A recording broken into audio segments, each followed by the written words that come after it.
Three, two, one. We've just started at the Swan Challenge. It is hotter than the sun. First two people have stopped already just because it's so incredibly hot. We've got little demisters here to try and help people as they go around. Welcome to episode 15 of the Trail Times podcast with Big Bear Events. This is being filmed on Sunday the 13th of July after a very, very successful Friday the 11th that we had at Coombe Abbey, where we had the Swan Challenge, you've just seen the start of, and we had the Summer 10K as well on the same day. If you're watching this at the time, you'll remember Friday was very, very, very hot. So it was about 32 degrees. It's very British to get straight into the weather, but we're going to. It was about 32 degrees at sort of midday. It was really nice at 7 a.m. when I turned up. It was warm, just completely clear blue sky. Warm, nice, generally all fine. And then by the time we'd finished setting up at 8, it was too hot. And then by the time people were running at 9, it was too hot. And then sort of midday, scorching. And to make it even more difficult, when we then did get onto the Summer 10K in the evening at 7 o'clock, it was still 30 plus degrees, which is just very, very hot to be running in. Luckily, and it's not luckily, it's down to people's judgment and thought. No major dramas. We had a few people at the end of the Swan Challenge who, effectively needed a sit down. But nothing too dramatic, which was good. I was really quite worried about the 10K, to the extent that, and I probably won't ever do this again, I don't think, not on the fly anyway. We offered a 5K option for the 10K. So the way that it works at Coombe for the Summer 10K is effectively it's 2 laps. Not completely 2 laps, but effectively it's 2 laps. So I said to people, if you do the 1 lap and you don't want to do any more, come and finish. We'll have a 5K set of results. It'll be fine. So we set that up that if you finish that first lap, finish, get your medal, which does say Summer 10K on it, but we'll ignore that point. And you can be a finisher. What I really didn't want was for effectively somebody sort of in the mid-pack who's sort of wanting to go a bit further, but they're not quite sure, and they feel they have to finish because they don't want to not finish, and then we take them home in an ambulance. Like, that's not what I wanted to do. And then I was worried as well we'd get people at the front pushing really, really, really, really hard and sort of going so quick that their body's not really had a chance to tell them to stop until they then get to the finish, and then they get all sorts of crazy. But I don't think the medics actually spoke to anybody at the Summer 10K, which is always a success. As much as I somewhat begrudge paying people to turn up and then not be used, I'd much prefer that than we have major incidents. But I am always quite happy when the medics give out a plaster, because at least they've been of value and we've used them, and I feel like I've got a little bit of my money's worth. But they're very, very expensive plasters when we do it like that. But all in all, brilliant day. Really, really, really good day. I'm going to go over bits in a bit more detail. We're going to hear from some of the people as well that were that I did actually manage to speak to during the day. As always, I'm rubbish at this stuff, at catching people on the day, because I just want to speak to them without having a camera with them.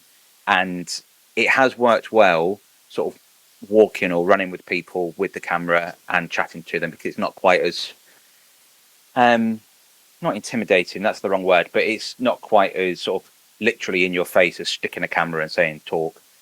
But there was no way I was running on Friday, because I was struggling enough sitting around under a marquee, let alone running out in the sun. So we've got what we've got. I spoke with Simon and Jin at the Swan Challenge, and then I spoke to 2 lads actually. I didn't get their name at the beginning of the Summer 10K, which was good.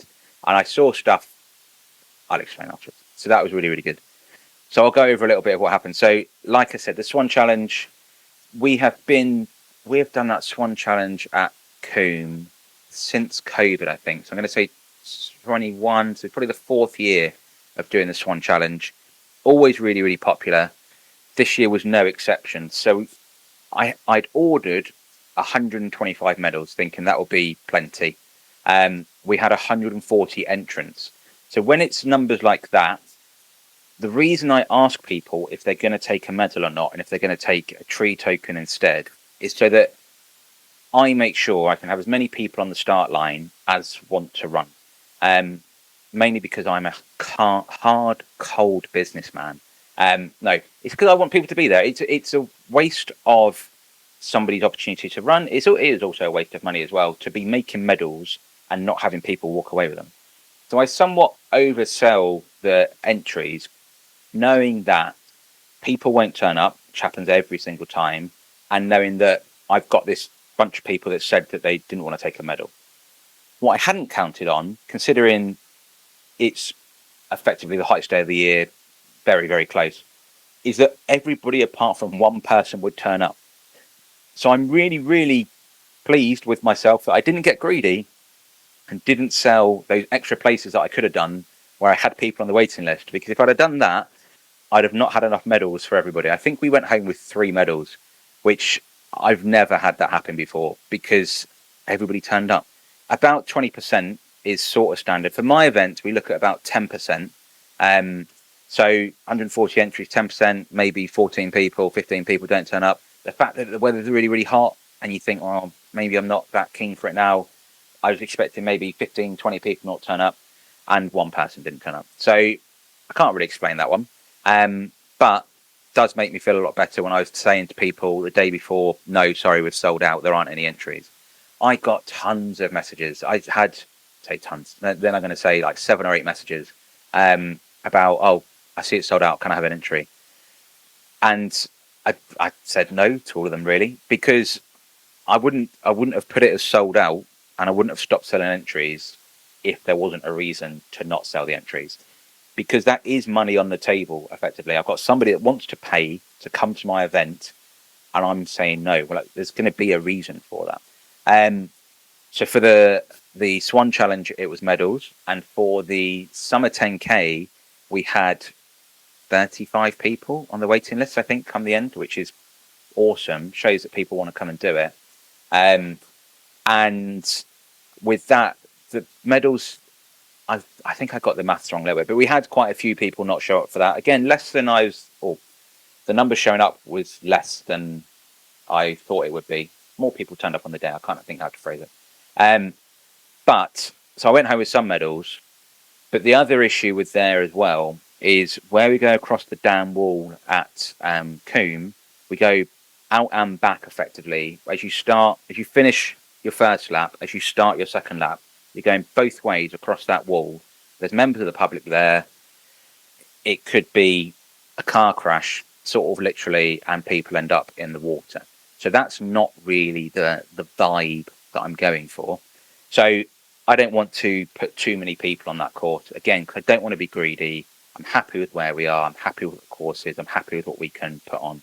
And so I've been sensible. But I've tangented a little bit there. But my point is, with lots and lots of people. So we ended up having 137 finishers for the Swan Challenge, which is the biggest event that I've ever put on for a 6-hour event.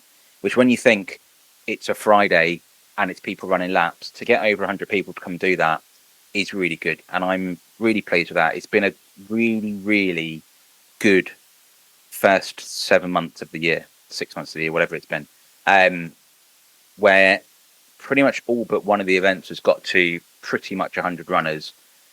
It's been really good. It's been probably the most consistent year that we've had since we started. Obviously, and it's annoying to go back to it, but COVID had probably a 3-year effect on events.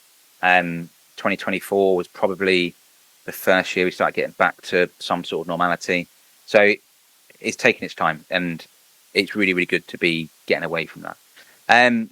But it's really hot. I think I mentioned it. Really, really hot. And then something else that we've never had happen before as well is we just got inundated with wasps. And if you were there, you obviously know what it was like. And if you weren't there, it was 10 times more than might be coming into your head.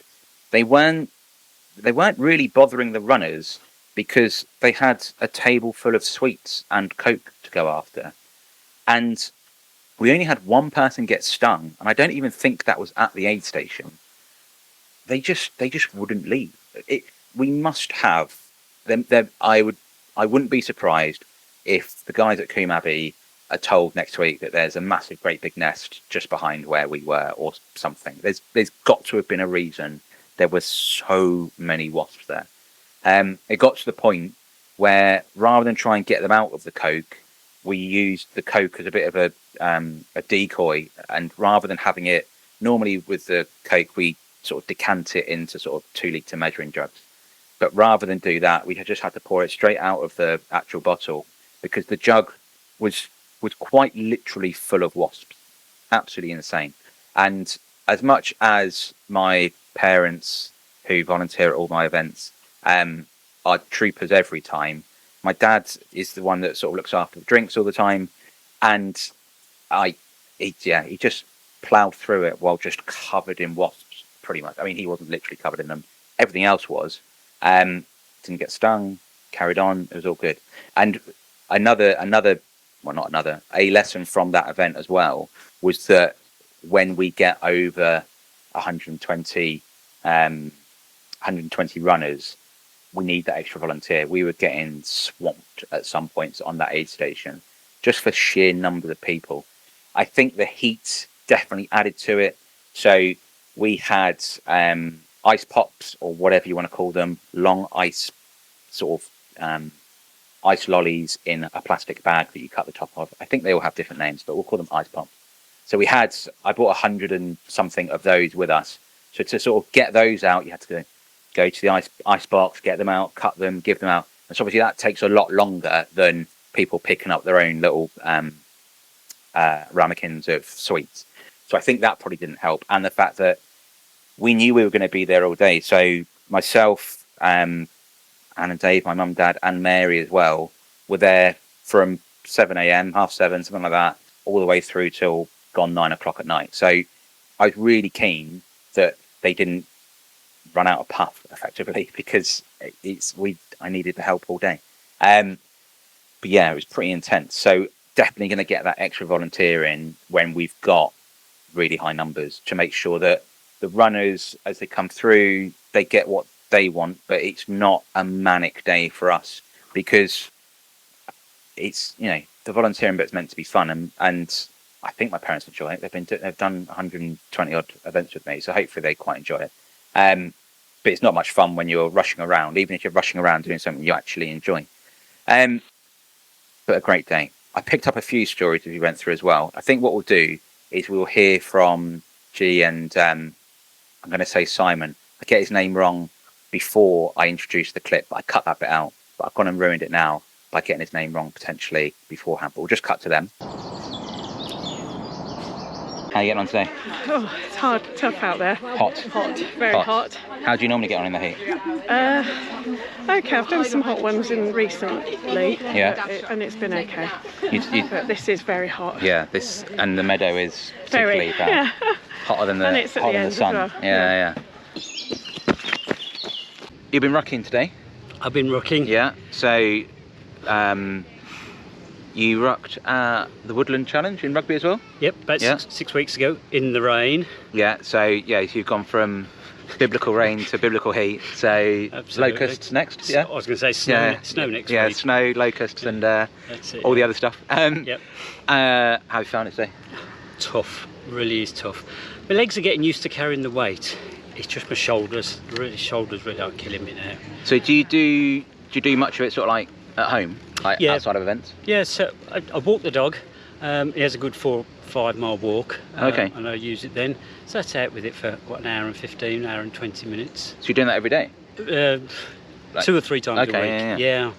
But I do a lot of running as well. So have you found doing that rucking has then been beneficial to the rest of it? Yeah. God, the wasp. Absolutely. My legs do feel a lot stronger through doing the rucking. Yeah. Yeah.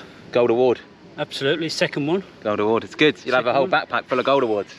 We'll have to get a new award for you. And then I'll be carrying more. Yeah, it'll be heavier, absolutely. But no, it's good fun, good session, good event. Well done. You guys here for 10k? Yes. Yeah. Okay. Have you run with us before? No, first event. Okay. You done 10k before? Yes. Okay. What sort of distances do you like? Half marathon? Up to halves, yeah. Okay, cool. Are you running the sort of heat previously before Been at all? training a little bit. Okay. In the past couple of weeks. So we're going to be sensible, aren't we? No. No, excellent. Right, I've told him. Time predictions? Right. Not that it really matters. Under 50, I'm hoping. Under 50, okay. I reckon if you're under 50, I reckon you'll finish top 10. I reckon. It is scorching out there. Okay. It's sort of it's like the burning pits of hell in the meadow. So you'll be fine. You'll be fine for like the first 2 miles. You'll get to that water station and then you'll just melt out there. So just take it steady, enjoy yourselves, and I'll try and get you at the end. Okay. And then that'll be a really funny before and after. But I probably won't. But we'll see how we go on. Yeah. But have fun, guys. Have fun, everybody! Both of them, absolute legends. So G has come along to lots of events. I'm going to say over 10, less than 20, I think. Just really sort of gets it. Does what she wants to do. Sometimes she'll run for half marathon plus. Sometimes she'll do less. Sometimes she's running with friends. Sometimes she's doing whatever. But she just really, really gets it. She's helped at lots of events as well. I often get her name wrong, which is tradition with most people. I apologise. But really, really just a stalwart of Big Bear events. And Simon as well, who is doing the rucking. So he, as he said in the clip, so he rucked at the Woodland Challenge in Rugby, and then he's come and rucked here as well. And it's just a different way of doing things.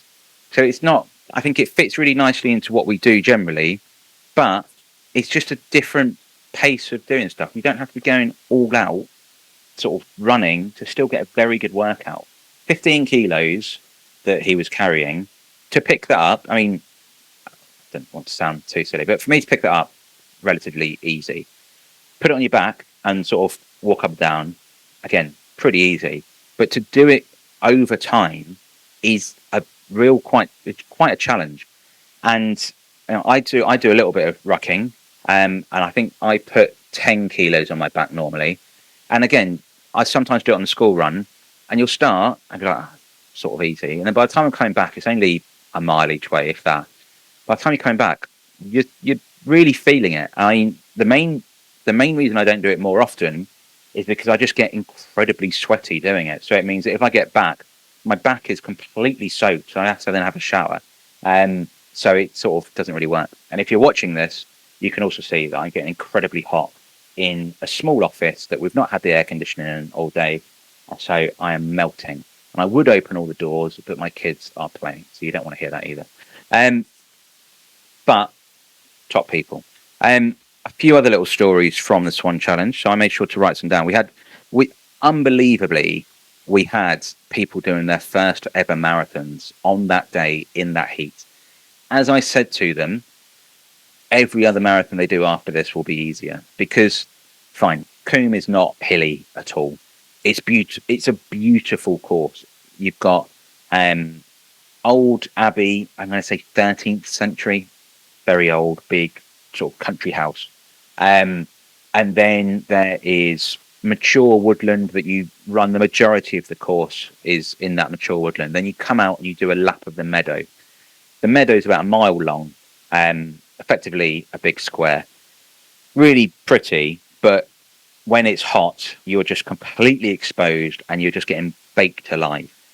So to do that course in that heat, to do your first ever marathon, just a real achievement, especially with the format as well, because you could easily have stopped after 4 laps and be like, right, I'll come and do it another day. I'll do it at half marathon and I'll do it another time. Easily. You know, if you'd have signed up to the London Marathon and it's a hot day, you either do it or you don't. And so you stay around and you do it. But if you've got the option to stop and it's really tough out there, you've got to be mentally very strong to carry on. So real hats off to the people who did it. And I'm sure there are more than this, but I definitely got Jemima doing her first marathon, and Victoria as well. So I know Victoria was definitely doing her first marathon because her mum was very, very sort of proactive on making sure that she made the cut for the last lap. So I think she made it with about 3 minutes to spare, and her mum had somewhat. I don't think she'd realised that we started a few minutes late, so she was trying to jeer on to get through that meadow. And she was a bit worried that she was going to have given up rather than gone faster because she didn't think she'd have enough time. But she got back in time. She got her marathon. She did her first ever marathon with us. Absolutely brilliant. And it is obviously marathon distance at any time is a real achievement, but to do it in that heat is really is an incredible act of endurance.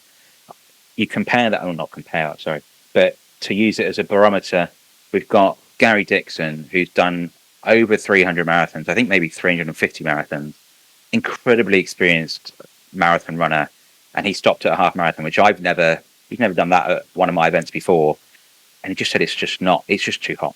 And I think there were quite a lot of people that had aspirations to go further who just decided not to. So to be your first marathon at that event, an extra level of kudos to doing that. We also had Martin Draper doing his 499th marathon with us. He's not done 499 with us, but he has done 499 marathons, which is just, an incredible number of events to do, let alone marathon distance events. So just really, really good. I did note as well, so normally when people come in and they're on their 7th lap and it's 8 for a marathon, I try and encourage them, you might as well just do one more, get that marathon done. But in that heat, no, I'm not telling people to go back out when they don't want to. Like, I'm not even going to try and gee them along a little bit. So I think we probably had the most amount of people do 7 laps rather than 8 for the marathon that we've ever had. That said, we did have 43 people do a marathon or more, which is pretty good going. In terms of who went the furthest, so Ty did 12 laps, it's 39.6 miles, which is the same distance he did last year, only 20 minutes slower than last year, which again, considering the heat, is incredible. And it's the same as, he was only 10 minutes slower than last year, which again, even more incredible, and 20 minutes off the course record. So incredible running. And he sort of looked fine throughout. Like, he was tired at the end, but not overly. He just didn't seem to be affected by the heat. And there were a lot of people very much affected by the heat. In terms of the females, Nikki Mallard was 3rd overall and first female. She did 10 laps, so that's 33 miles.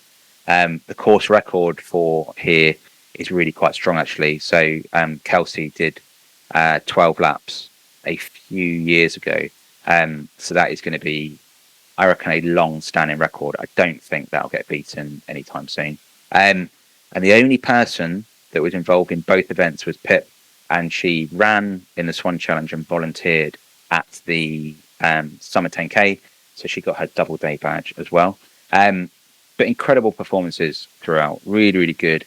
A massive thank you to all the volunteers that helped with that event because it was just so hot. Really, I cannot emphasize just how hot it was. And I think we had the tiniest little marshmallow cloud for about 10 minutes. 2 minutes. And just when the sun went in from it, it's so much nicer. And then, boom, the sun came back out. But a great day. Really, really good day. And then obviously we then hang around, make a couple of little tweaks to the course. Very small. You wouldn't even really notice it even if you'd run during the day. We just sort of take one corner a bit tighter just to cut the distance down, set the water station up, and then we're ready to go. So we had the 10K in the evening, and it brings a very different crowd. And I find 10K runners, even the runners that come to lots of the 6-hour events or to the ultras, when they're doing 10Ks, it's a very different mindset, by which I mean they don't see arrows. So on RaceCheck, had lots and lots of feedback. The vast majority of it incredibly positive, 5 out of 5, brilliant. Thank you ever so much. I obviously read all of them. I don't reply to loads of them because it takes quite a long time to do that. But I read them all, I read them all multiple times. I act on any feedback that's given that I've not had before or that I value.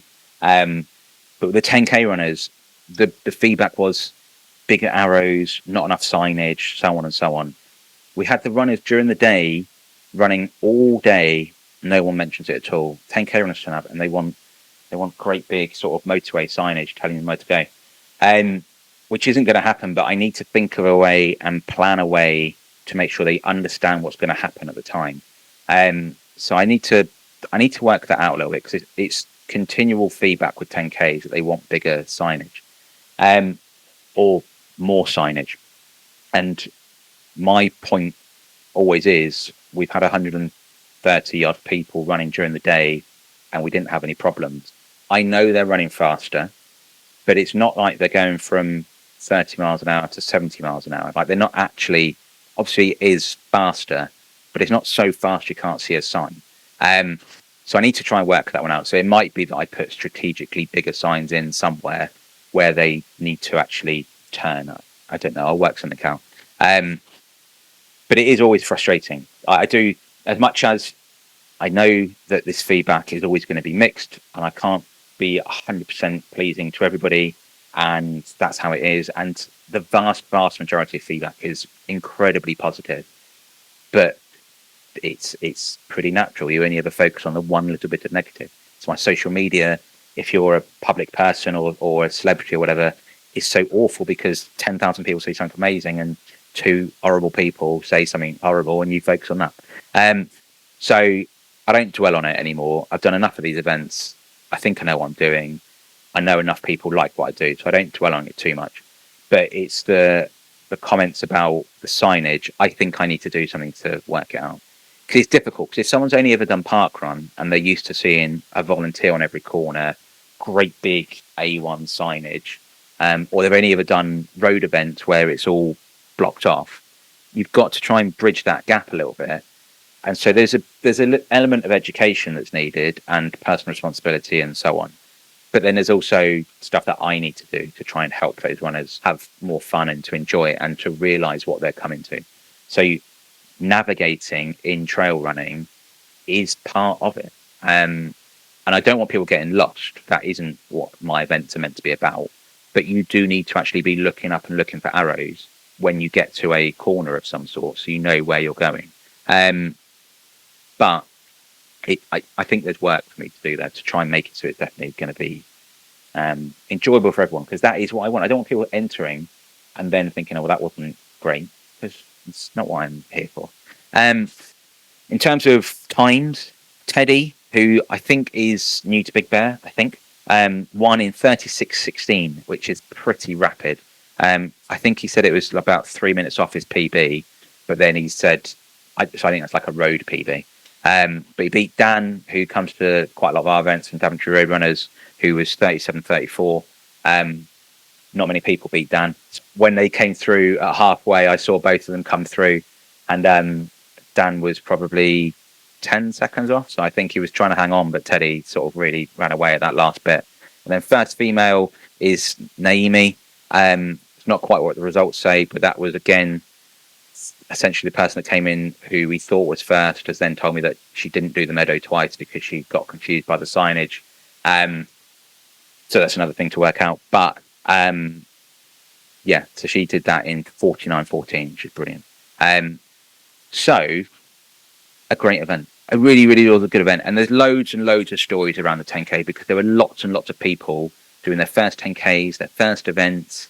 We had father and daughter doing it, who were then going to be, they're coming back. They've already signed up for the Crocodile Challenge because they want to run a marathon in 2027. I've got a feeling if they come to the Crocodile Challenge and they see how that goes, I think that 2027 target will become a 2026 target, I think. But that was her first 10K, the daughter. I don't know if the dad's done running before, I'm not sure, but he told me that was her first 10K, so that's really, really good. And she came fourth female, so it's good going as well, with 14 runners from Daventry Road Runners, and they're just the ones that actually put that as the club name, so there may well have been more. I know they used it as one of their sort of club championship events, which is brilliant, and I hope they can do it, other clubs can do it more often. it just adds something different. I know lots of people use the East Midlands Grand Prix events and the other sort of club events, but I like to think ours brings something a little bit different. And there was a big group as well, mainly women, I think, running from tap coaching, which was awesome to have all of those out. They had partners and friends and things with them as well, who they were there supporting, and they had like a picnic and everything afterwards. I've just opened a window. I'm melting in here. Sorry if you're watching me slowly boil alive. They brought their partners with them. They had a picnic at the end. Excellent. Absolutely love it. And then what I found out is that I don't know the lady's name that runs it, but the lady that runs tap coaching is also the physio to Brian, who comes to all of my events. So it's taken Brian, I don't know if Brian's used her as a physio for forever, but it's taken Brian 8 years to convince her to come to one of the events. So there we go. So hopefully we'll be seeing lots more of them at future events. I think they really enjoyed it. You know, it was brilliant. The finish line feelings were great. Ice creams at the end. I mean, they're crazy expensive at Coombe Abbey, but ice creams at the end, a really, really good day out. That 10K as well, we had 66 women and 58 men who did that, which great numbers, really, really good numbers. So I was really, really pleased with that event. And it just went really, really well. All in all, a superb day. And it's just a really, really, really good day. And we're going to be back at Coombe Abbey for the Kingfisher Challenge and the Petzl Night Trails 10K on September the 30th. It's the last day that we can get into that meadow. So Tuesday, we'll be there. Hopefully, it won't be 32 degrees. If it's 32 degrees, I think we've got huge problems. Even if it's warm, I'm sure it won't be that warm. And I've had loads of entries over the weekend as well. So those events are starting to fill up. I mean, I will get a live update on those numbers, which is obviously completely irrelevant to when you're listening. But we've already got 72 signed up for the 6-hour event. So that will sell out at that rate. And we've got all right numbers in the 10K, but people don't tend to enter 10Ks 2-3 months out. So not too worried about that. So hopefully that will get close to selling out as well. So that event will start at 7 o'clock at the end of September. So you'll start and it'll probably be dusky, but there's been nobody that won't need a head torch, because as soon as you get into the woods, it'll probably be dark enough that you need a head torch straight away. But definitely come lap 2, you'll need a head torch. So it's head torch running in the woods at night. If you've not done it before, do it. It's great fun. It's brilliant. It's a very different experience, but it's really, really, really good. It's the first time we've done it at Coombe. We've done it at Scorching and we've done it at Cannock for many years, and we did it in rugby originally as well in 2018. We've done it for a long time. People love it. All you've got to do is make sure you've got a good head torch. If you've got a rubbish head torch, it's actually quite difficult to do and not particularly enjoyable if you think you're going to fall over all the time. If you've got a good head torch, maybe one by Petzl, it's amazing. Everything's lit up. It's like having floodlights on, and you can just run through the woodlands. And I'd imagine there'll be quite a lot of wildlife out there as well, because they're generally not disturbed at night there. So they won't be expecting to be disturbed. So it'll be good. And that's everything. So I'll keep it. I won't ramble on anymore. Got loads of stuff to go on about, but I'll do one catching up, because we don't have an event now until TrailFest Cannock Chase Forest. That's in September. So I'll do something in the middle of the school holidays to let you know how mad I'm going, but hopefully not too mad. And just update you with everything that's going on at Big Bear. And yes, it's been brilliant. So hopefully you've enjoyed a little recap as to what we've been doing. And if you're at the Swan Challenge or the Summer 10K, I hope you managed to cool down. And we will see you soon.